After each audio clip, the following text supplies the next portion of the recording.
There is no jury, no defense attorney, no cross-examination, only a man standing in front of a crowd, condemned not for what he did, but for what he dared to think. He is a teacher, ordinary in every way, until he asked his students a question too dangerous to tolerate. What if being good isn't the same as being right? Outside the courtroom, protesters scream through megaphones, their signs drenched in righteousness, their chants echoing a single message: silence him. Inside, it's quiet, but not empty. Eyes burn with judgment, not because he harmed someone, but because he challenged a sacred illusion that goodness is always good. He's not the first. Centuries earlier, a man drank hemlock for the same crime, questioning virtue. Socrates, they called him.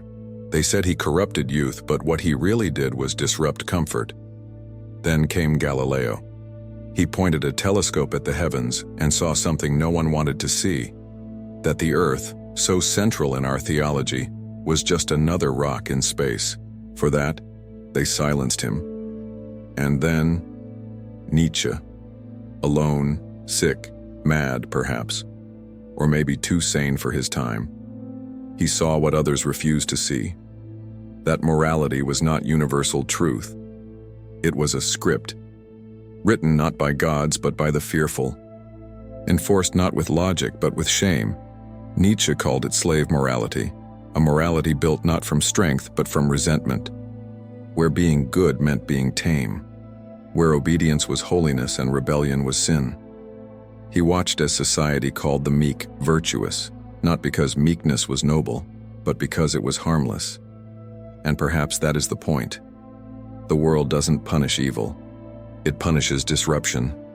It fears those who speak what cannot be unsaid, those who refuse the costume, who toss away the script, who ask the question no one else will ask: what is goodness really?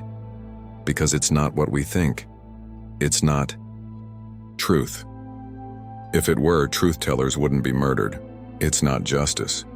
If it were, oppressors wouldn't wear halos. It's not love. If it were, cruelty wouldn't be cloaked in moral slogans. No.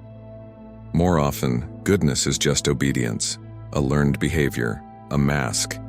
We are taught to be good from the moment we can walk. But good to whom? And at what cost?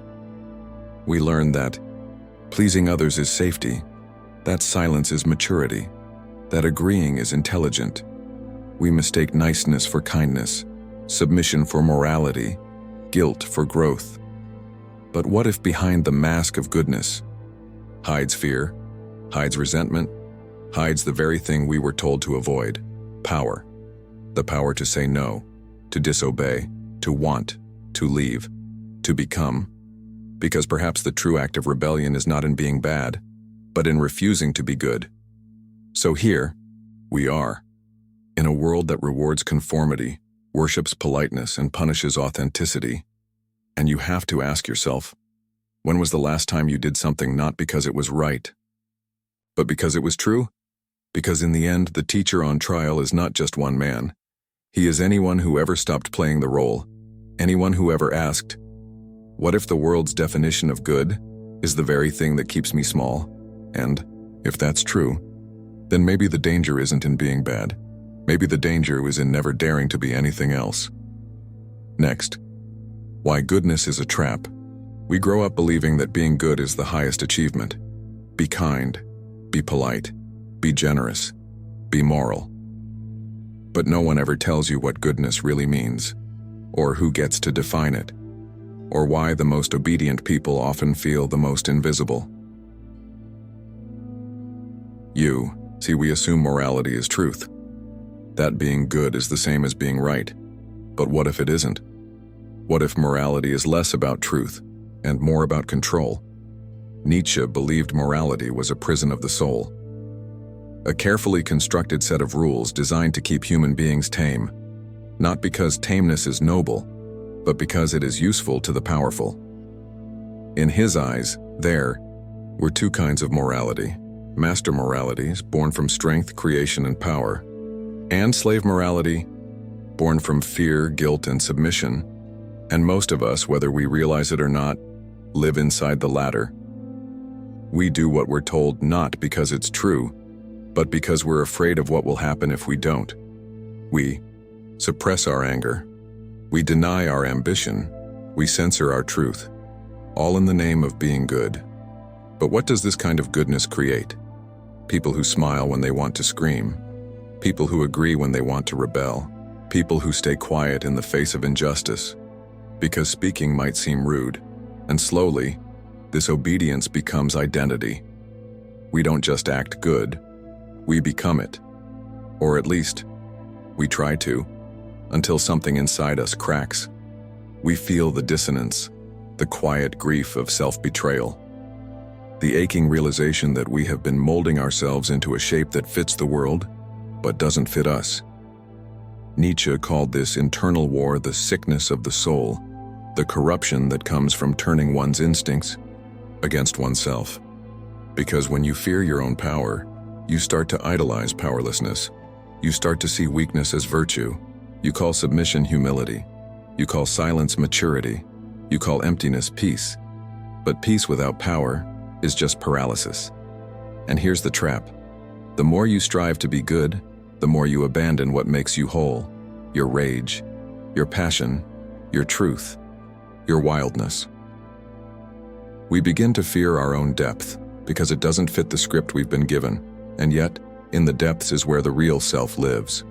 Not the polite self, not the safe self, but the true one, the one who knows that morality can be a lie, that guilt can be a weapon, that goodness can be a trap that feels like virtue, but smells like fear. So the question becomes, what if the thing you're most proud of, your goodness, is the very thing keeping you from becoming who you're meant to be?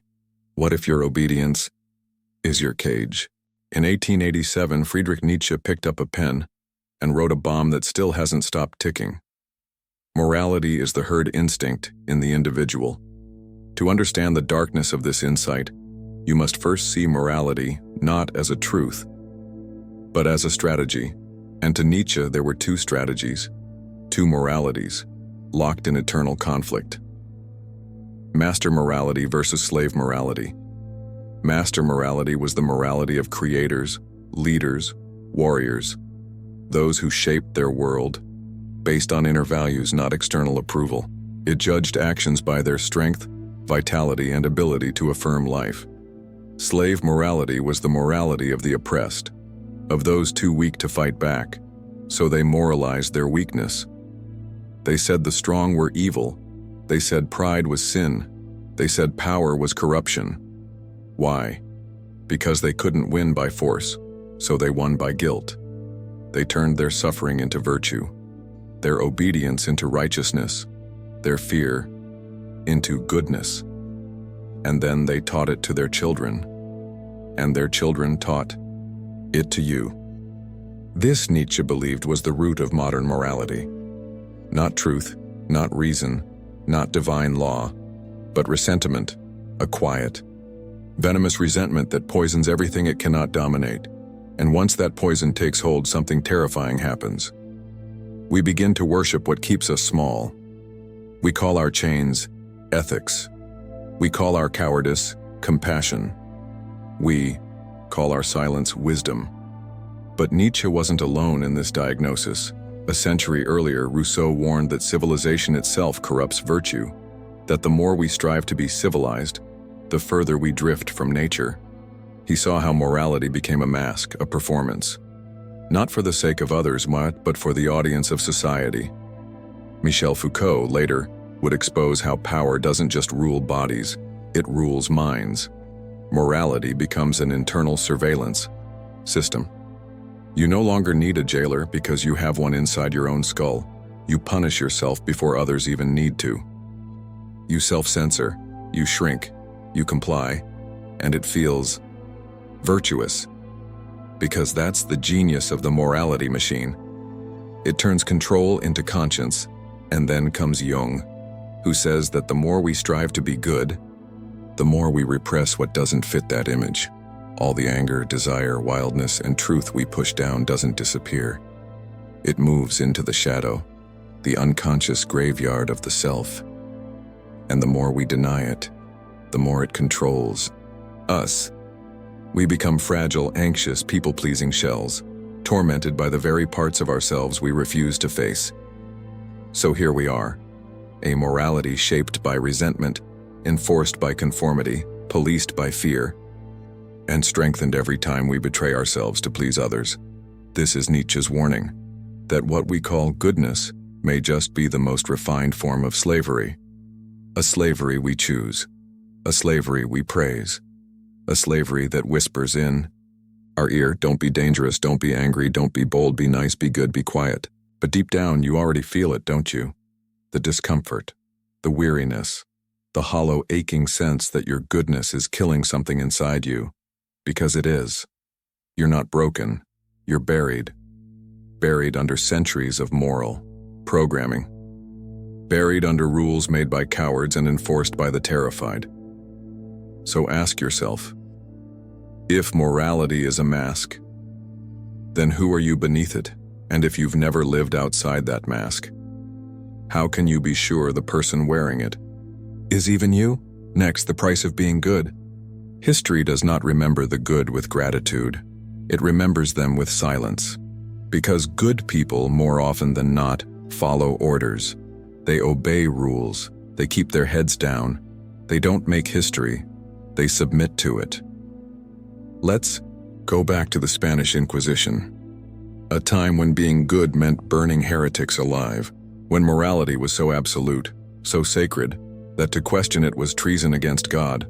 Thousands were tortured.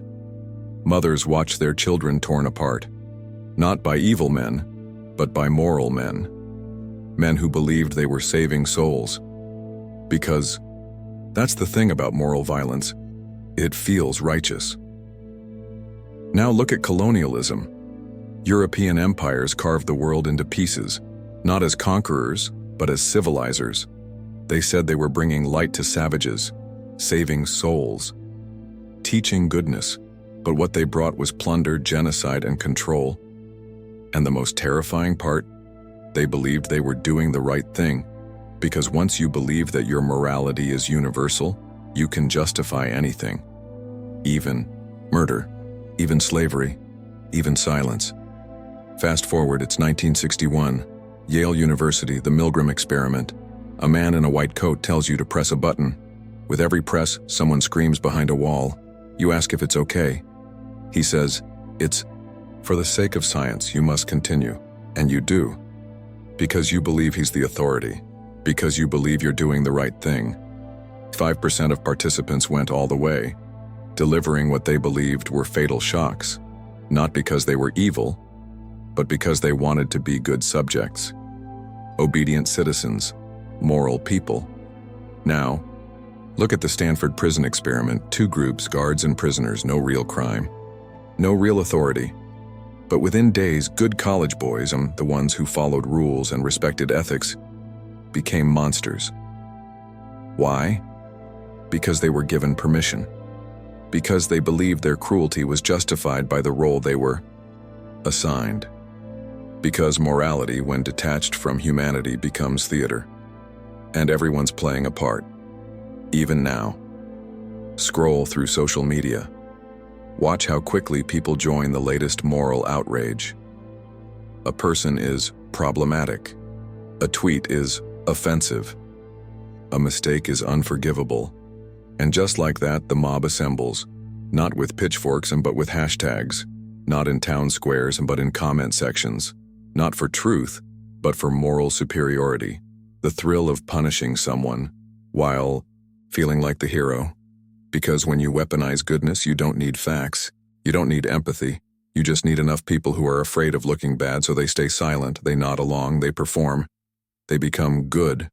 But what's the cost? Inquisitions.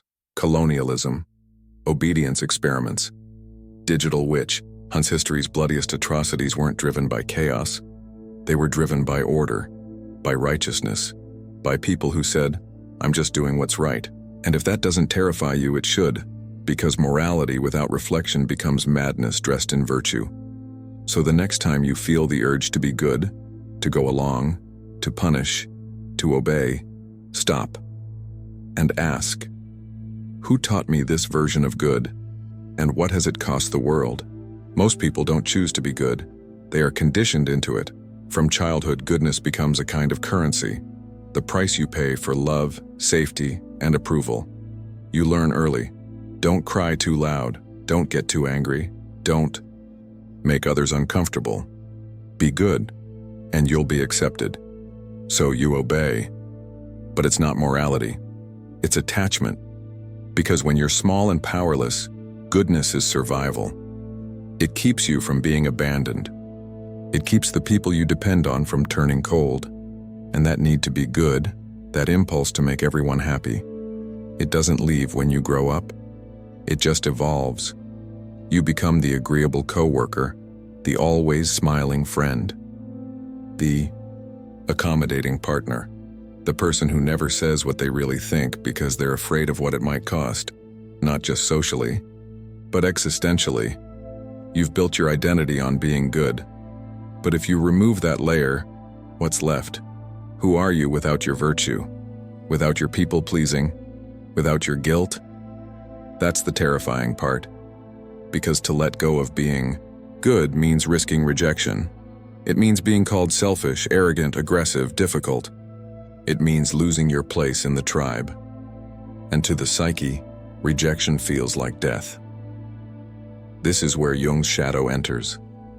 The shadow isn't just your darkness. It's everything you've hidden in order to be loved. Your rage, your ambition, your sexuality, your pride, your no. All the things that didn't fit the image of the good child were buried in the unconscious. But buried isn't gone. What's repressed becomes distorted. What's denied gains power. You might think you've killed your anger, but it comes back in bitterness, in sarcasm, in chronic fatigue. You might think you've buried your ego, but it returns as passive aggression, envy, quiet self-loathing, because the psyche doesn't tolerate lies for long, and being good, when it becomes compulsive, is a lie. That's why so many good people feel miserable, not because they're bad, but because they're split. Half of them is performing, while the other half is screaming in a locked room. And here's the twist. The longer you wear the mask of goodness, the more you resent the people you wear it for. You give, and underneath, you start to ask, why? Doesn't anyone see me? But how can they? You haven't shown them. You've shown them what's acceptable, what's polite, what's safe, not what's true. This is the psychological cost of chronic goodness: suppressed identity, guilt addiction, burnout from emotional caretaking, chronic indecision, the inability to say what you actually mean, and worst of all, you begin to lose trust in your own instincts. You don't know what you want anymore, only what others expect. You don't know what feels true, only what feels approved. You've become a ghost, a performer, a moral mannequin, and yet somewhere deep inside, beneath the shoulds, the guilt, the fear, something stirs. A wildness, a voice, not evil, not immoral, just real. It whispers, what if you let them be disappointed? What if you told the truth? What if you stopped being good and started being whole? And that's the terrifying and liberating possibility, because maybe goodness was never about virtue. Maybe it was about protection, and now, maybe you don't need protecting anymore. We don't wear halos anymore. We wear hashtags. We wear slogans. We wear smiles on screens that mean nothing in real life. Because in the modern world, goodness is no longer just a virtue. It's a performance. We live in the age of curated morality, where ethics are filtered through brand deals and follower counts, where compassion is a caption, where outrage is timed for algorithmic relevance. But underneath the polished feeds and polished language is fear. Fear of being canceled. Fear of being misunderstood. Fear of being labeled problematic, toxic, not enough. So we perform. We align ourselves with whatever looks moral today. even if we don't believe it. We repost causes we barely understand, just to not be left behind. It's not evil. It's just safe. We've turned virtue into strategy, empathy into optics, awareness into trend, and what we've lost is depth. It's not just on social media. In the corporate world, companies race to prove how ethical they are, with rainbow logos, Earth Day campaigns, and DEI slogans. But behind the curtain, the same exploitation, the same profit hunger, the same silence where it matters most, because morality sells when it's clean, digestible, and doesn't disrupt the bottom line. Even in relationships, we play roles. We want to be seen as emotionally mature, self-aware, healed, so we avoid conflict. We speak in therapy terms. We suppress desire. We disguise pain as detachment. We say it's fine when it's not. We call it emotional intelligence. But sometimes it's just emotional dishonesty. And slowly the line between real and performance begins to blur. We forget what we actually believe, what we actually want, what we actually feel. Because we're so used to being seen, we forget how to be known. This is the modern echo of Nietzsche's warning. That morality, once severed from soul, becomes a product. It becomes a costume you wear to the party, a language you learn to survive, a mask so well made that even you believe it's your face. And when everyone's pretending, authenticity becomes rebellion. So, here's the haunting question. In a world where everyone is trying to be good, who dares to be true? Because the truth, raw, complex, inconvenient, is no longer welcome. But maybe it's the only thing that can bring you back to yourself. Imagine this. You wake up tomorrow, and you stop trying to be good. Not reckless, not cruel, just honest. You stop apologizing for your anger. You stop hiding your ambition. You stop editing yourself mid-sentence because you're afraid it might make someone uncomfortable. What would happen? You might lose a few people. You might make others nervous. You might even feel lost, like you've stepped outside the only identity you've ever known. But in that quiet space, you would hear something you haven't heard in years. Your own voice. The one that doesn't speak in shoulds. The one that isn't terrified of being disliked. The one that remembers who you were before the world taught you how to behave. Nietzsche didn't want a world of bad people. He wanted a world of real people. People unafraid to live from instinct. People willing to break the old scripts, to create new ones. People who could look at morality and ask, does this make me more alive or more obedient? Because in the end, morality should not be a prison. It should be a mirror, a reflection of your evolving soul, not a static list of rules handed to you by people who never knew your name. You were not born to be digestible. You were not born to be neutral, safe, or convenient. You were born to become. And becoming means losing your innocence, losing your need to be liked, losing the mask you've spent your whole life perfecting. So maybe the real virtue is not in being good at all. Maybe it's in being whole, in embracing the parts of you that don't fit the mold, the fire, the doubt, the grief, the hunger, the rebellion. Because the world doesn't need more well-behaved people. It needs those who can walk into the ruins of false virtue and build something true, something alive.